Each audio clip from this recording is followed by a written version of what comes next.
Dans ce monde, certaines histoires ne sont jamais racontées.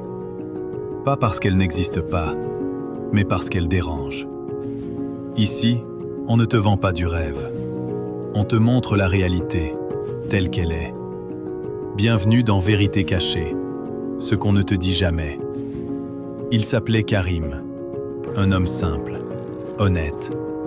Le genre de personne qui croit encore que la sincérité attire la sincérité. Depuis toujours, Karim avait une valeur forte, la confiance.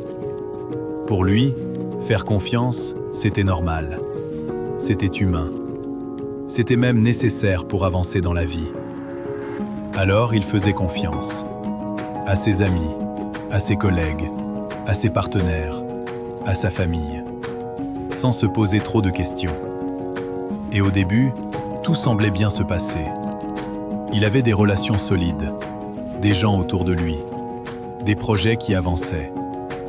Il aidait beaucoup, donnait beaucoup, soutenait sans attendre forcément en retour.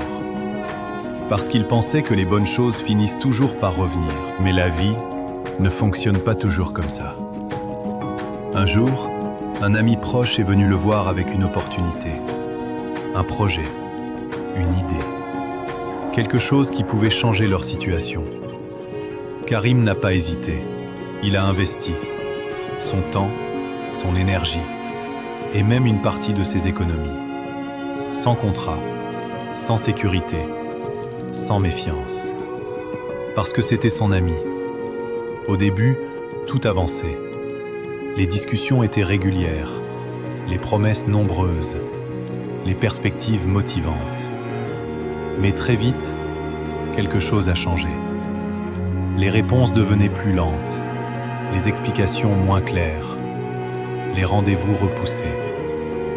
Mais Karim ne voulait pas douter, pas de lui, pas de quelqu'un en qui il avait confiance. Alors il ignorait les signes.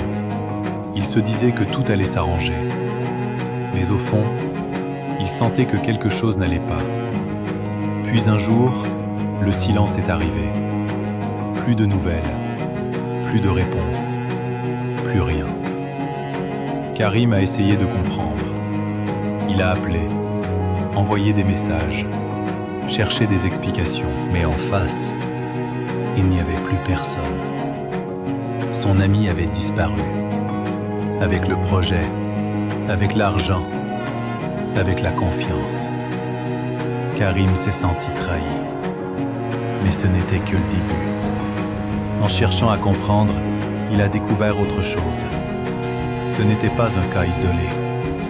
D'autres personnes avaient vécu la même chose. Les mêmes promesses, le même schéma, la même fin. Et Karim s'est rendu compte qu'il n'avait pas été choisi pour ses compétences, mais pour sa confiance. Il était facile à convaincre, facile à rassurer, facile à exploiter. Cette prise de conscience a été violente. Mais ce qui l'a le plus touché, ce n'était pas l'argent perdu, c'était la trahison. Parce que pour lui, la confiance avait une valeur.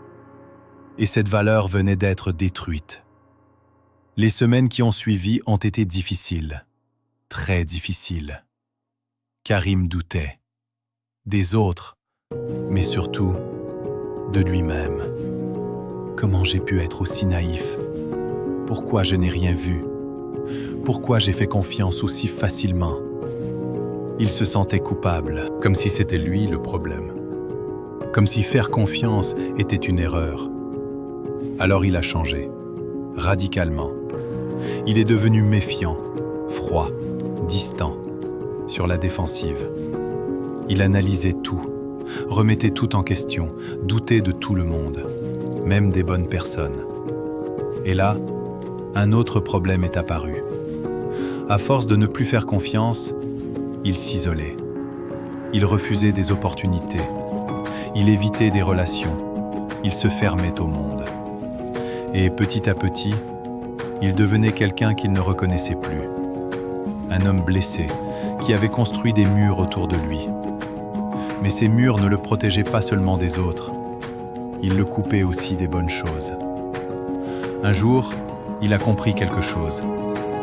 Ce n'était pas la confiance le problème, c'était la façon dont il faisait confiance. Avant, il donnait sa confiance sans filtre, sans observation, sans limite, sans preuve. Il confondait confiance et naïveté.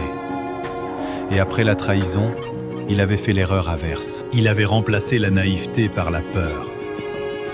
Mais aucune de ces deux extrêmes ne fonctionne. Alors il a décidé de changer. Pas en arrêtant de faire confiance, mais en apprenant à le faire intelligemment. Il a commencé à observer, à écouter, à analyser les actes, pas les paroles. Il a compris que la confiance se construit, petit à petit, avec le temps, avec des preuves, avec de la cohérence. Aujourd'hui, Karim fait toujours confiance, mais différemment. Il ne donne plus tout de suite. Il teste, il vérifie, il protège ce qui compte. Parce qu'il a compris une vérité que beaucoup ignorent. Faire confiance, ce n'est pas être faible. Mais faire confiance à tout le monde, sans réfléchir, c'est se mettre en danger. Alors retiens bien ça. Dans la vie, tout le monde ne mérite pas ton énergie. Tout le monde ne mérite pas ton temps. Et surtout, tout le monde ne mérite pas ta confiance. Apprends à la donner. Mais surtout, apprends à la mériter. Parce que le jour où tout s'effondre, ce n'est pas seulement ce que tu perds qui fait mal. C'est ce que tu croyais vrai et qui ne l'était pas. Si cette histoire t'a parlé, alors tu comprends déjà une chose. Beaucoup de vérités restent cachées et très peu de gens osent les affronter. Ici, on les révèle. Abonne-toi à Vérité Cachée et découvre ce qu'on ne te dit jamais.